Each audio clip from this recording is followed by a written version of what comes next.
Hi guys, welcome back. Today I'm just going to run you through a relatively short 10-15 minute flow to find that mobility in the hips.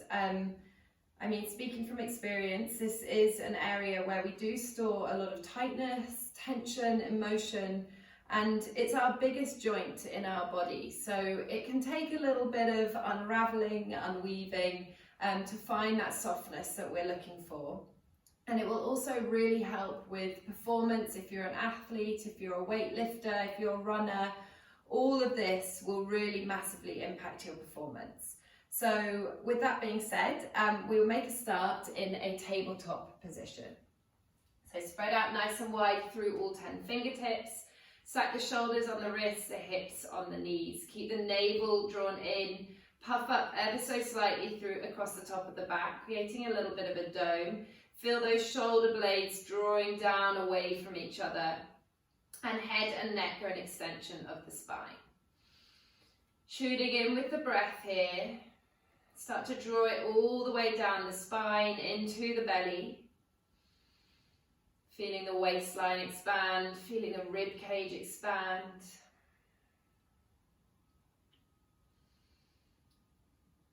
And then from here, we're just going to lift that right leg up and extend it out long. Take a bend through the knee here, reaching the sole of the foot up towards the sky. And then from here, we're just going to start by taking a few nice big circles with that knee, working into that hip joint. Whilst you're doing this, see if you can continue to keep equal weight distributed in both hands. And we want to try and isolate this movement to the hip. So imagining that femur bone swirling around in that hip socket. Notice if your back wants to get involved, and just try and keep the rest of the body still. Reversing the circles once you've done a few in one direction. Really working to lubricate into that hip. Coming back to center, hover that right knee up off the mat.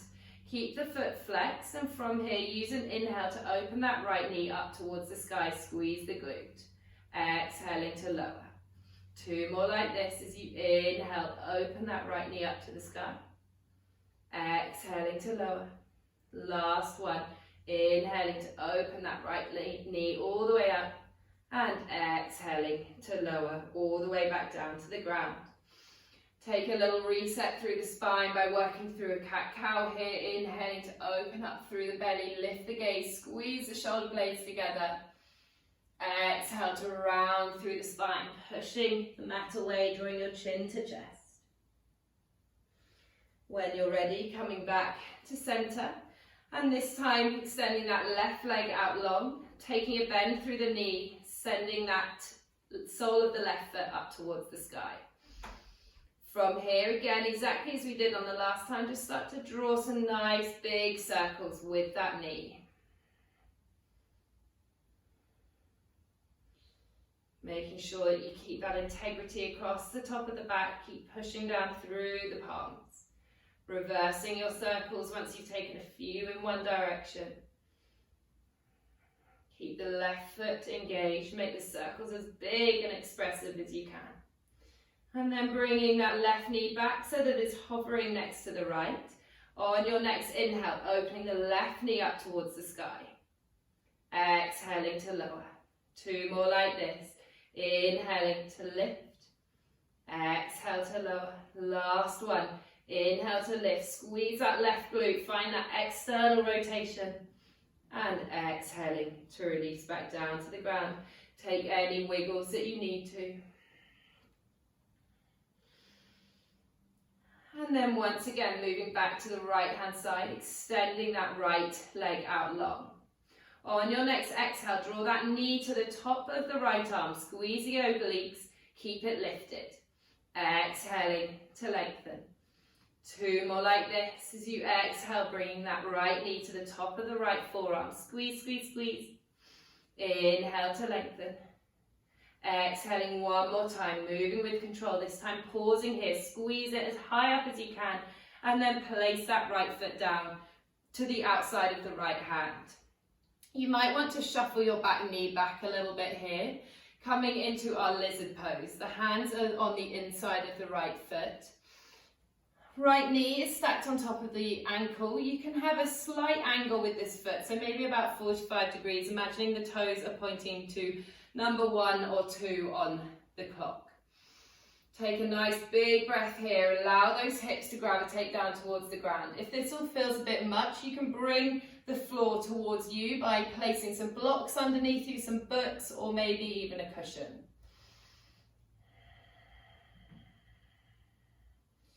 If you would like to, and it feels intuitive to you, start to sway through the hips, find a bit of movement here. Maybe even walking the hands forward slightly, and start to let the chest ground down towards the ground. Perhaps drawing some circles through the shoulders, just noticing how that affects the focus of the stretch.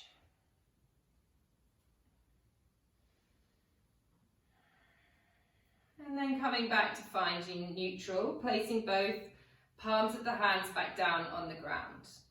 On your next inhale, reaching that right arm up to the sky, coming into a twist. Either staying here or start to bring the hand behind you. Again, this might be more than enough for you. If you would like to take a bend through that right leg and draw the heel towards you, then please do so. Engage through the hamstring by drawing that heel as close to the butt as you can, and then perhaps releasing, taking a few rounds like this, squeezing the heel towards the bum and then extending the leg.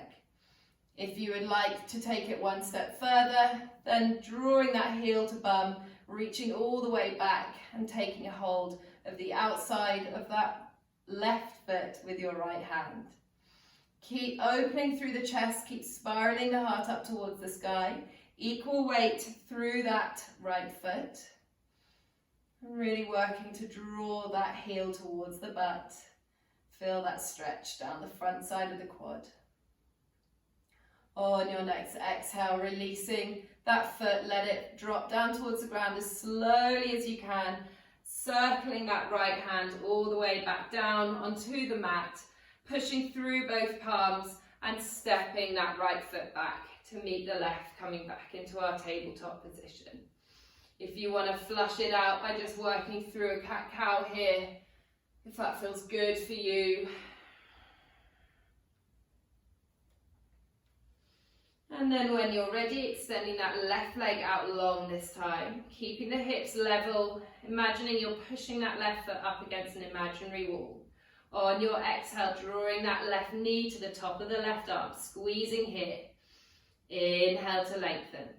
2 more like this. Keep the upper body still and quiet as you squeeze that knee to the top of the arm. Inhale to lengthen. Last one like this. Squeeze the knee to the top of the arm. Squeeze, squeeze, squeeze. Make the obliques work. And then place that left foot down to the outside of the left hand. You might want to just shuffle, scooch that right knee back a little bit. Setting up for our lizard once again. So just finding a bit of stillness to start with. Using that to just explore and listen to what's going on in the body. Notice what differences you feel on this side to the last side.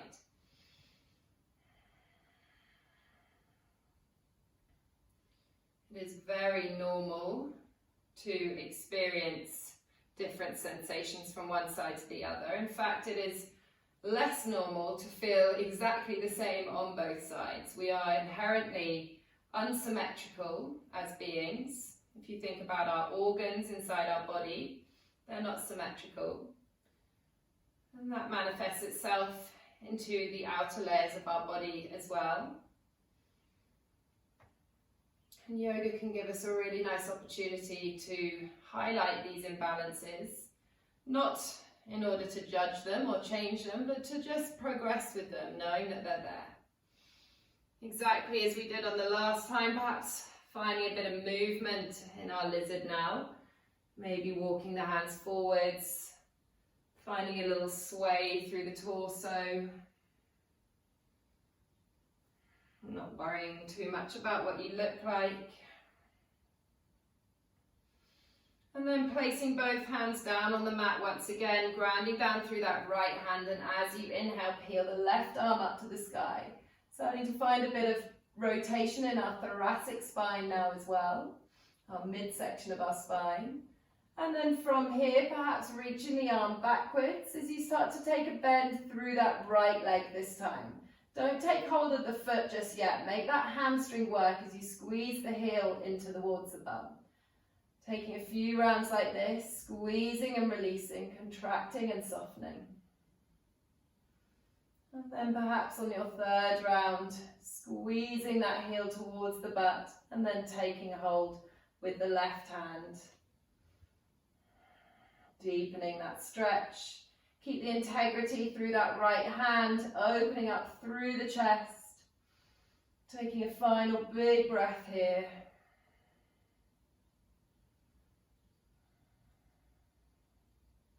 And exhaling to release the grip of that right foot. Let it lower to the ground nice and slowly as you reach that left arm all the way back round, placing it down to the inside of that left foot. Push down through the palms and take that left foot back to meet the right. Again, just having a little wiggle through the hips here. Perhaps flushing it out with a cat-cow.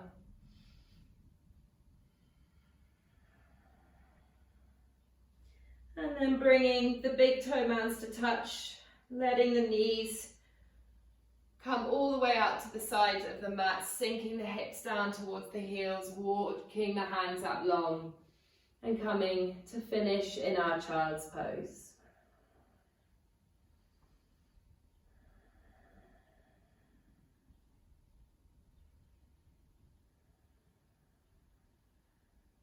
Thank you so much for tuning in with me once again, and I hope to see you again soon. Namaste.